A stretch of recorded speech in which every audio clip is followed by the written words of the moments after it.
a podcast by CIPRA. Il podcast della CIPRA. Le podcast de la CIPRA. Der CIPRA-Podcast. CIPRA-Podcast. Interviews, background talks, and voices from all Alpine countries. Listen to this and more in the podcast of the International Commission for the Protection of the Alps, www.cipra.org/podcast.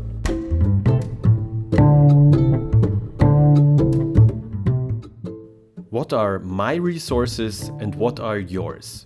Which ones are in danger and which ones are our lives dependent on? What resources does it take to make a change towards sustainable development in the Alps? The CIPRA-project Re.sources was tackling these questions by bringing people from different Alpine countries to work together. Meanwhile, job shadowing gave 24 participants the opportunity to work for one of the partner organizations in the Alps for 3 to 7 days. In this way, the project strengthened exchanges and learning between the organizations. Young people gained an insight into the working world of an NGO and expanded their professional network. One of these young people is Polona Zakrajšek.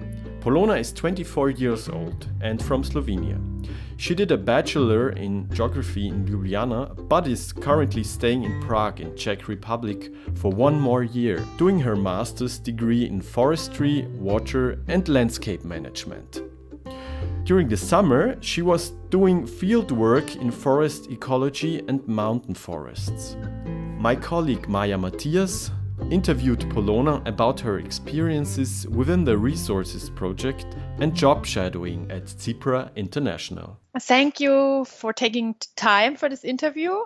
What are your personal resources for your commitment to environmental and alpine protection? Well, a bit comes from just my love for nature.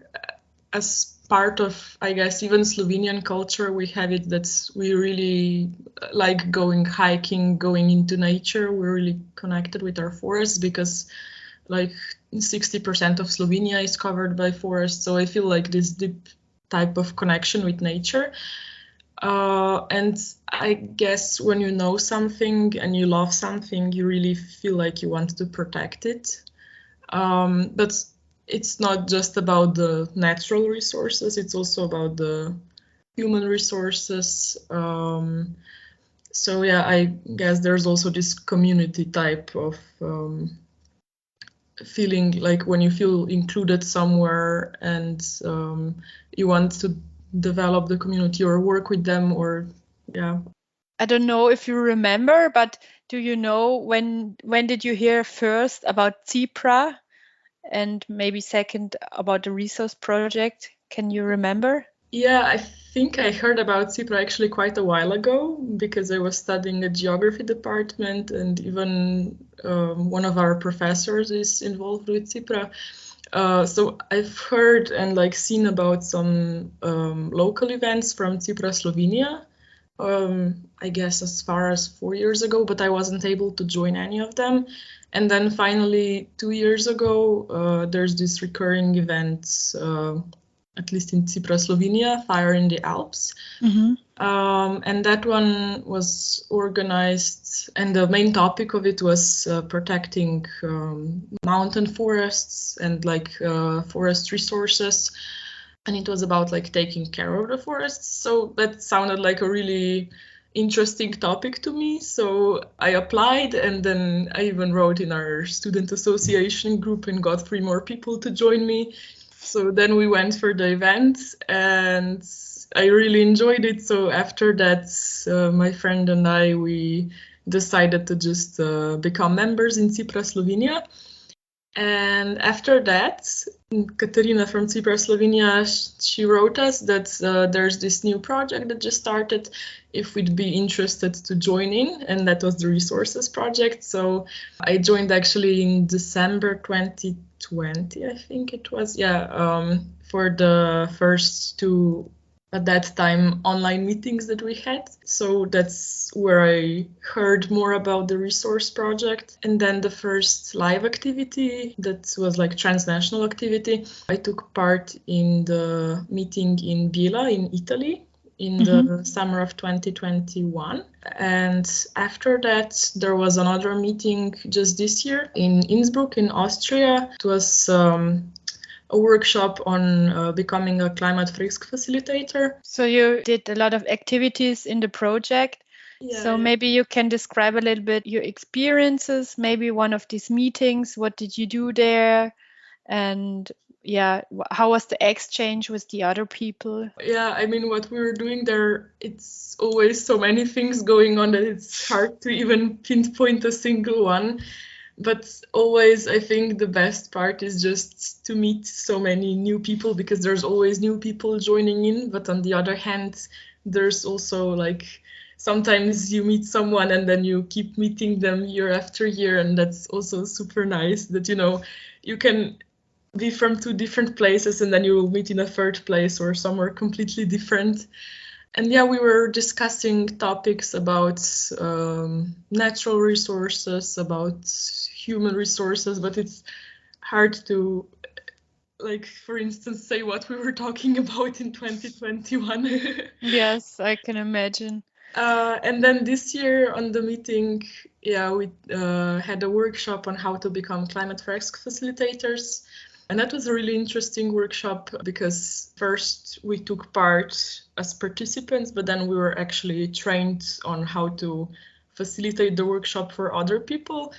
Can you maybe describe what this workshop's about that you learn to facilitate? In a nice way, it's a card game where a group of participants need to find the solutions step by step. And as a facilitator, you only like kind of guide them through it, but they are the ones that actually find the solutions. And the cards are showing on one side like the basis, the scientific facts about climate change. And you kind of need to make the connection from causes and what's the like outcomes, for instance, like greenhouse gases and how that relates to like higher temperature and so on. So yeah, that was really interesting to kind of have everything in the end like on one desk and you just see the whole outline of how everything is connected. What do you take out of the project? What new things did you learn or take home? Well, I've been like involved with the projects almost from the beginning. I didn't even realize that before, that also the Fire in the Alps event was also part of the resource project. So I've been here for so long, like 2 years, that a lot of things have happened in these 2 years. And I feel like I've also like noticed some of my like personal changes in how I see different things, how I interact with people, with nature, where I see myself going in future and so on. So it has contributed to me even like on a personal level.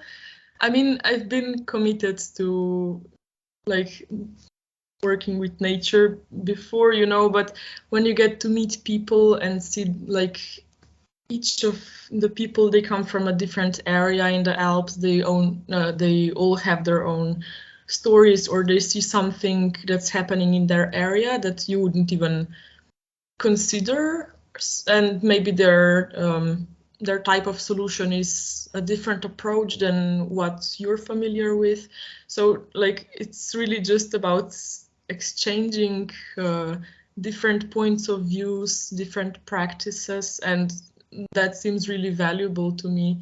Even from my field of studies, I feel like this is like extra knowledge that I'm not able to receive in classroom. Even if we do like field trips, the transnationality really brings a lot more richness to your point of view, and then you get to meet people and make new connections. And yeah, that's also a really important part of it, I guess, just meeting different people with different perspectives. And also like all the workshops that were led there, like each of them brought some new insights. And were you also able to bring in your knowledge and your background from your study? Yeah, for sure. I mean, even though I currently study forestry, I still feel like I'm a geographer and I will always be one.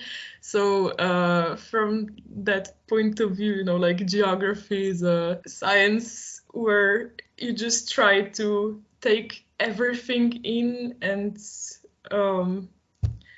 make something out of that, just to see some topic from all different viewpoints. So yeah, it's always interesting to see like from the side of nature and science and then the human activities and like the community side and how everything interacts with each other, because there are like natural resources and human resources and they are like interacting with each other all the time. So that's, what feels interesting to me. And were there also things during the workshops that you didn't like so much? We are happy to get some feedback as well so we can improve also. Well, there's people coming from all different countries, so sometimes language barriers can be a thing if not everyone is fluent in the same language that we're trying to speak. So I think usually it's most easy if that's English.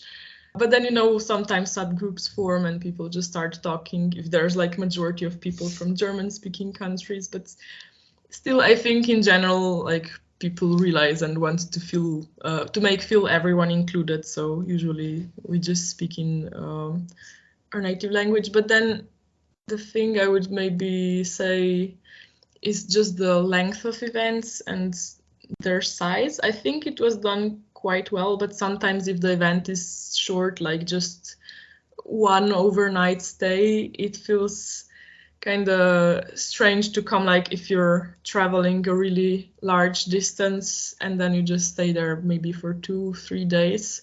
So I guess it could be nice if some of the events could be slightly longer.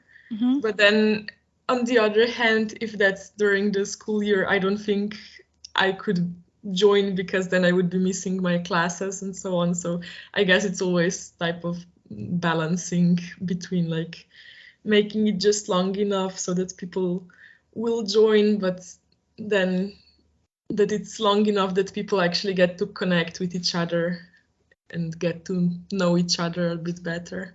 Do you have any recommendations for future youth projects? Well, that's always hard because at least I think long term you just remember the good parts and like it's hard to think of something that I didn't like.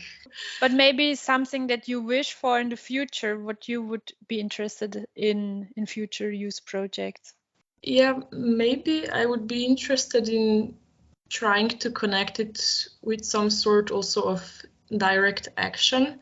So we are discussing a lot of topics, but I think that the people who decide to come there, they're usually already aware of the issues, for instance, climate change or biodiversity loss or something else. And I don't know, like, of course you learn something new each time, but I feel there's this gap between us knowing what the issues are and us putting them into some sort of direct action. So that's something I would be really happy to see more of. That's also something that bothers me even in scientific worlds, that, like we know so much background, we know how things are working, we have the knowledge, but there's this problem with knowledge transfer. It's like raising public awareness, but also then like putting it into action and making a change in that aspect. It's always interesting for us also to, if you're planning new projects, how we can bring in new ideas or other needs. And so now I want to talk about the job shadowing you did at CIPRA International in Liechtenstein. Maybe first, how did you hear about the job shadowing program and why did you apply? Yeah, so first where I learned about job shadowing, it was actually mentioned to us already, I think, at the first meetings we had with the resource project, that there will be different opportunities to do job shadowing. So at first I actually applied to go to the IUCN Congress that was supposed to happen, that did happen in Marseille, but there were just some issues with how many of us would go there. So in the end, that didn't happen. But I always also thought it would be really interesting to go to CIPRA International, because like that's the main organization that's kind of holds together different types of projects, and also it's in Liechtenstein. So it had like both aspects of me being really curious about how it looks like there, but also, you know, about the country itself. So I thought of applying already before, but I never really found the time for it. I thought maybe already in February 2022.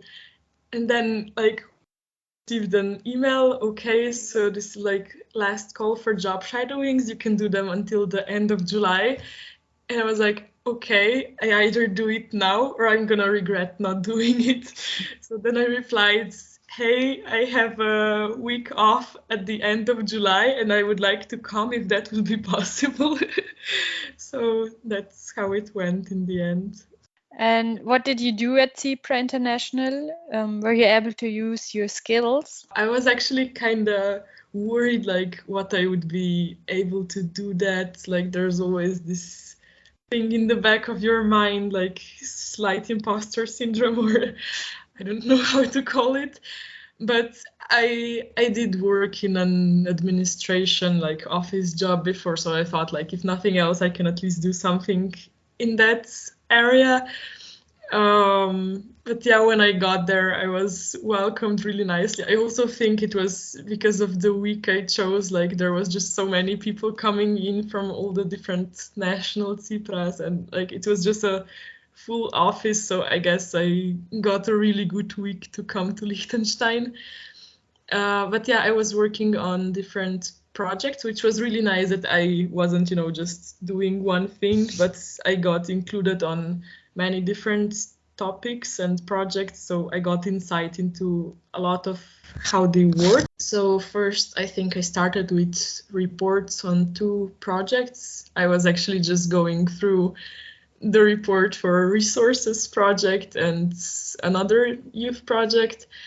And then I was working on a report of the activity we did in Innsbruck and a feedback form. And then I was working with Manon like on proposal for another project she was doing and just brainstorming some ideas for that. So it was really nice to be able to do different things and get an insight into how projects are also led from the beginning and then how they finish with reports and all the work that goes into actually leading projects from beginning to end. Although I don't think I'm any type of expert in that after 4 days in the office, but it was interesting to get an insight into this aspect. And did you also learn new things during the work? For sure. I guess especially this part about how projects are led, maybe how they're financed. When you apply a project, just what you need to be thinking of so that you have enough freedom for it to maybe change just slightly after you start and you see you should do something or you want to do something. And yeah, maybe just working with Erasmus grants and so on. But it was also, I think, really nice to meet all the people that work in the office, just put a face behind the name I was maybe reading in an email or something like that, and see also how the office dynamics work. Because as a person who's still in the education process, it's always nice to see like how it can look like after you finish your studies, like just some different options of where one might find themselves afterwards. And you said you were curious about Liechtenstein. So how was it to be there? And yeah, how would you describe Liechtenstein for you? I think a really nice thing was when I got there that CIPRA provided me with a bicycle. So I was actually staying in Feldkirch in Austria, and then I had the opportunity to cycle 10 kilometers to work. Like if I wanted to take a train, I could also do that. And the nice thing about the job shadowing is that we got like all of our expenses reimbursed. So I didn't need to feel worried about any of that, just coming to Liechtenstein. But it was so nice to just take a bicycle in the morning and cycle from Austria to Liechtenstein to the office over all the fields on such nice cycling paths. It felt kind of like a fairy tale, to be honest. And I really enjoy cycling. So and then I also was able to go a bit around Liechtenstein and also Feldkirch in the afternoons after my time in the office. And I was hanging out with some people that were also working in the office, some interns. So I feel like I got a really nice experience during my week in Liechtenstein. Would you recommend job shadowing to others? And if yes, why? Yeah, I would definitely recommend job shadowing to others. There are also different opportunities. I mean, at least they were in this project. Like we had the option to go to any other national CIPRA for like, I think the time frame was 3 to 7 days. Or if they were organizing a project or something, or a camp or something. So, joining CIPRA International for a week was one of the options, and it felt really interesting to me, and I had like a really great experience. So I don't know how it was for other people doing other types of opportunities, but I could really highly recommend this one because it was really interesting to get an insight into how an NGO like that works on an international level.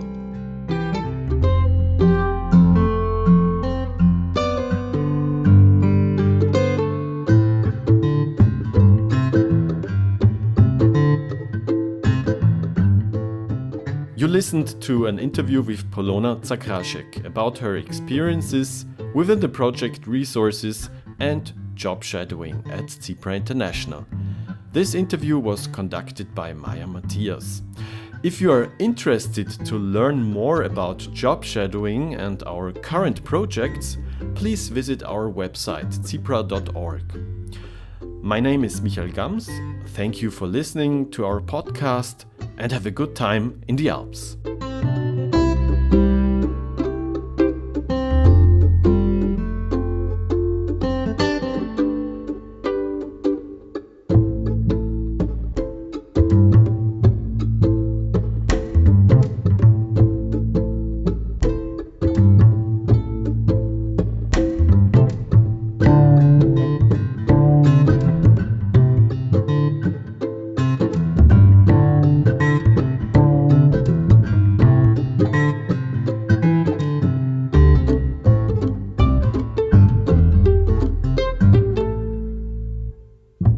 Podcast by CIPRA. Il podcast della CIPRA. Le podcast de la CIPRA. Der CIPRA-Podcast. CIPRA-Podcast. Interviews, background talks, and voices from all Alpine countries. Listen to this and more in the podcast of the International Commission for the Protection of the Alps, www.cipra.org/podcast.